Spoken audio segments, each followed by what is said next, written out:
Au Burkina Faso, tout comme dans une grande partie des pays d'Afrique subsaharienne, où l'agriculture dépend majoritairement de la pluie, la sensibilité du système productif face aux variations climatiques représente un enjeu majeur. Pour pallier le problème, le gouvernement burkinabé a approuvé le 12 février un accord de financement de plus de 91,2 milliards de francs CFA, soit 144,4 millions de dollars, conclu avec l'Association internationale de développement. Cette enveloppe est destinée à financer le projet de sécurité de l'eau au Burkina Faso.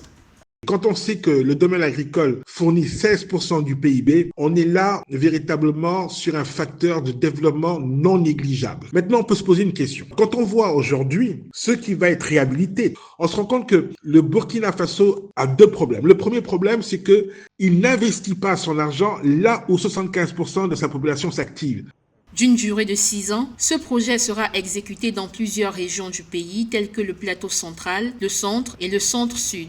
Il prévoit également la réhabilitation de 35 barrages, l'aménagement de 788 hectares de périmètre irrigué, l'édification de 15 bassins piscicoles et la remise en état de 5000 hectares de sols dégradés.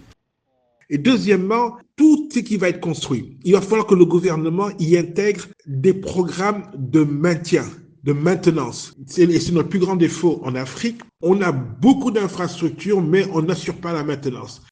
De manière générale, cette initiative devrait contribuer à soutenir les efforts du pays du Sahel pour le développement du secteur agricole. Selon les données officielles, le Burkina Faso dispose d'un potentiel de plus de 233 500 hectares de terres irrigables pouvant servir à la culture du riz, mais seulement moins de 5% des superficies irrigables sont mises en valeur.